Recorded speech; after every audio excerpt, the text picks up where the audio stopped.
C'est sous l'impulsion d'opérateurs de transport adaptés, organisés sous la forme d'ASBL, que naît, en 1993, la fédération ASTA, Association des services de transport adaptés pour personnes à mobilité réduite.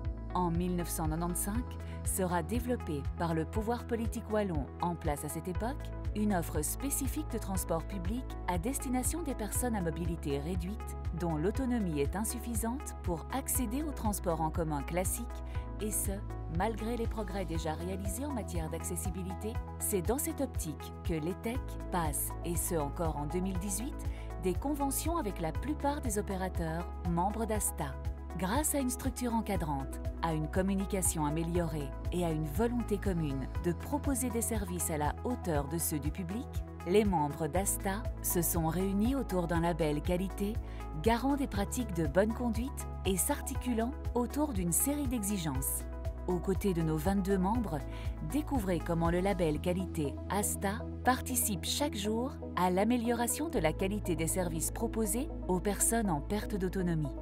Direction la province de Luxembourg pour découvrir les ASBL Forum de la mobilité, la métamorphose et Médicassistance. Nous avons eu la chance d'être encadrés par ASTA dès le début de nos activités et l'ASTA a vraiment aidé à l'encadrement et au lancement de l'association, où trouver des subsides, ou acquérir des véhicules, nous soutenir vraiment du tout au début. Je reçois ici les appels des usagers. Toutes ces données sont collectées et remises à l'ASTA, ce qui permet de faire des statistiques sur l'offre et la demande. J'ai suivi la formation ASTA, initiation de transport adapté pour personnes à mobilité réduite.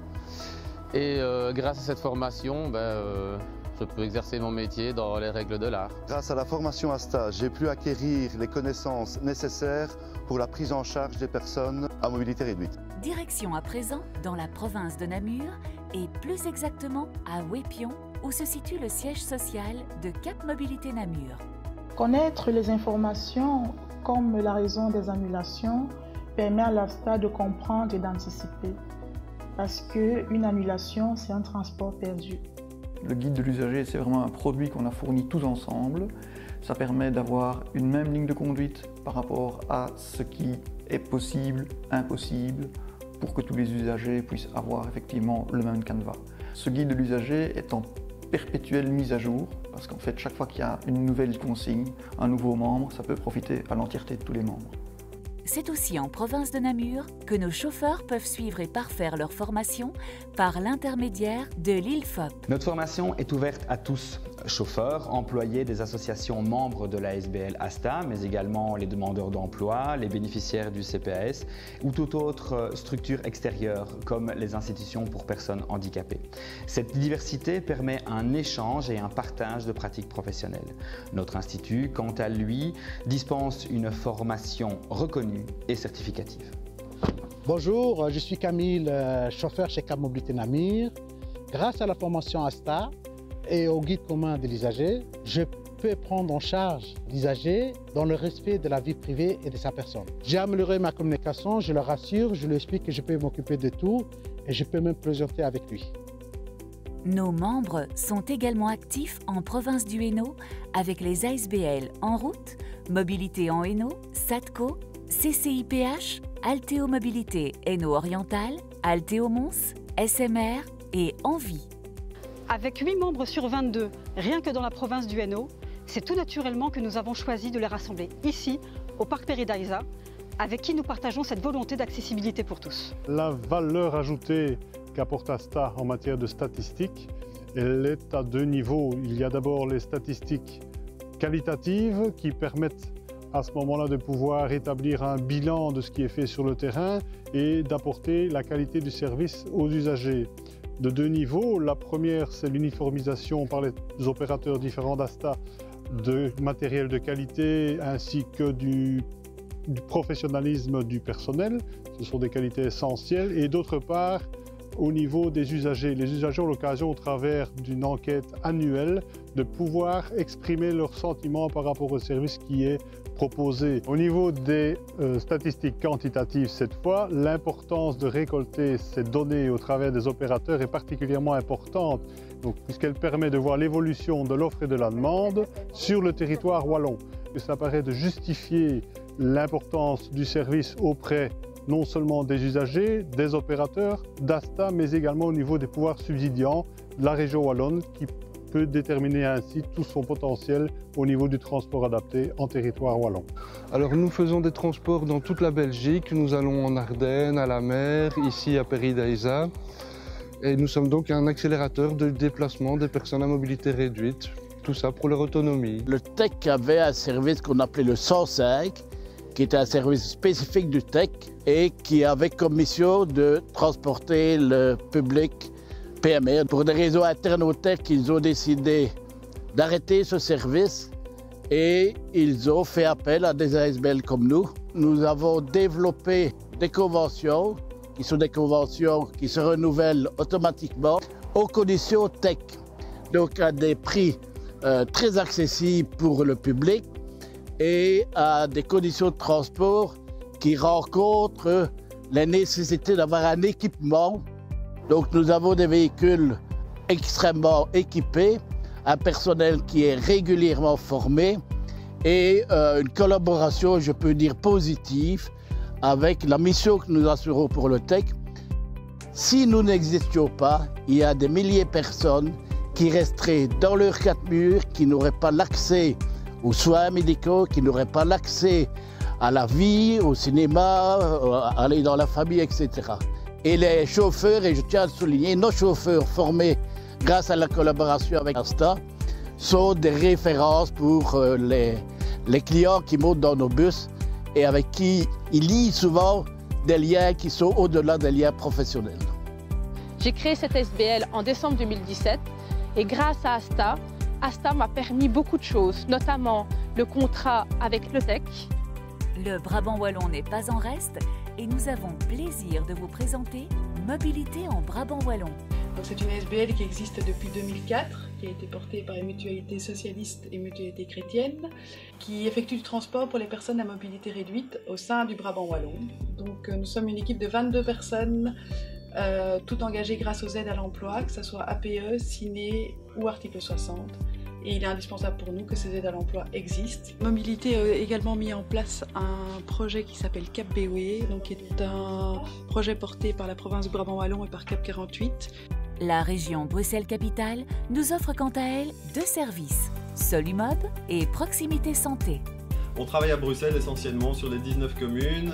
Actuellement, on a une douzaine de chauffeurs dans la SBL et on est membre à part entière de Asta avec qui on échange des guides de procédure sur différents thèmes et également nos chauffeurs suivent une formation donnée par Asta qui leur permettent d'avoir une approche professionnelle du transport de personnes à mobilité réduite. Terminons par la province de Liège avec les ASBL Bonpied-Bonneuil, Mobiloc, Die Zukunft, Téléservice Liège, ASD Verviers, Télé Entraide et Behindertenstadt.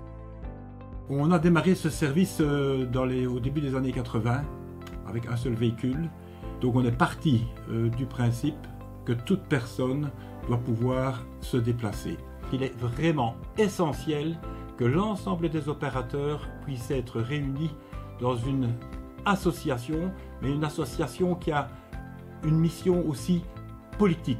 Donc une mission en tout cas de faire prendre conscience de l'importance de la mobilité pour les personnes qui sont en situation de handicap, faire prendre conscience aussi aux politiques que s'il y a des politiques sociales qui vont vers l'autonomie, vers le maintien à domicile, elles doivent s'accompagner aussi de cette mobilité. Donc pouvoir sortir de chez soi, c'est quelque chose de fondamental. Et je pense qu'Asta doit être une force de mobilisation aussi de l'ensemble des opérateurs. C'est en étant ensemble qu'on est aussi plus fort pour pouvoir avoir un message dans cette optique-là. La spécificité de l'ASD Verviers, c'est d'avoir son propre service de transport adapté pour les personnes à mobilité réduite, pour lequel nous avons fait appel à l'expertise de la fédération Asta. Pour nous, c'est très important d'être membre d'Asta d'avoir une association plus importante. D'un côté, ça nous donne des contacts, des échanges importants avec les services de région wallonne. Mais de notre côté aussi, ASTA nous facilite aussi toutes les démarches administratives, l'accès vers le ministère de la région wallonne et tout ça. Donc pour nous c'est important. Chez ASTA, ce qui est important pour nous aussi, on est vraiment membre entier là. On est content. Les gens nous accueillent vraiment parce qu'ils aiment bien que la communauté germanophone fait partie de leur service. Alors, ASTA, qu'est-ce que c'est pour moi? Qu'est-ce que c'est pour la SBL Téléentraide? Donc, c'est une réunion tous les 2-3 mois qui nous permet de se tenir, d'être tenus au courant de l'actualité du secteur. C'est eux aussi qui nous représentent au niveau des politiques, donc c'est chouette parce qu'on sent un soutien, on sait qu'ils prennent en charge et donc on n'est pas seul face à des changements, différents types de changements dans le secteur. On a une aide par rapport à la recherche de subventions pour l'achat des véhicules. Ça permet de connaître les autres membres et puis de trouver une forme de solidarité et de pouvoir créer des collaborations. Nous sommes très heureux du chemin parcouru par ASTA et des nombreuses victoires qu'elle a remportées. Mais plus que jamais, nous savons que les services de transport adaptés ne sont pas en mesure de répondre à l'ensemble des demandes, qui ne cessent de grandir.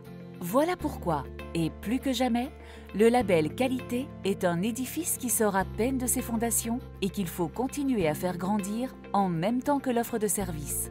Nous souhaitons que ce petit aperçu du quotidien de nos membres vous aide à mieux comprendre qu'il s'agit de services nécessitant des moyens et encadrement de qualité. Actuellement, pouvoir offrir un service aussi simple que la mobilité pour tous est un enjeu majeur dans une société où tout n'est souvent question que de rentabilité. Le prochain challenge d'ASTA sera celui face au marché public et pour lequel nous militons afin que l'humain reste au centre des priorités. La mobilité réduite en Wallonie travaille en général avec des chauffeurs dans le cadre de programmes de résorption de chômage. Donc ce sont des personnes qui suivent une formation et puis qui ont un emploi subsidié avec ce qu'on appelle des points APE. Nous sommes également soutenus par l'OTEC, qui nous apporte un subside, une indemnité kilométrique. Mais ces financements sont partiels et donc ce qui est important, c'est de pouvoir pérenniser le transport PMR en Wallonie dans le cadre d'un décret et d'un financement structurel qui soit vraiment à la hauteur des besoins. Et donc l'intérêt d'ASTA, c'est de pouvoir mettre toutes ces expériences ensemble, de pouvoir également servir d'interlocuteur entre les opérateurs de transport et les pouvoirs subsidiants, avec les communes, avec les CPAS, avec la région wallonne, avec les TEC. Donc il faut pouvoir également faire un peu de recherche et développement pour apporter des outils aux membres, trouver les meilleurs véhicules, les adaptations de véhicules, les logiciels informatiques. Voilà, donc ASTA en fait apporte des moyens en termes d'information, mais c'est surtout un groupe, donc une équipe, et ensemble on est toujours plus fort. Et donc notre ambition, c'est de réaliser du transport de personnes à mobilité réduite, non seulement aujourd'hui, mais d'être dans le développement et d'obtenir de la part des pouvoirs publics des moyens pour pouvoir éventuellement doubler, voire quadrupler nos moyens et nos possibilités de transport.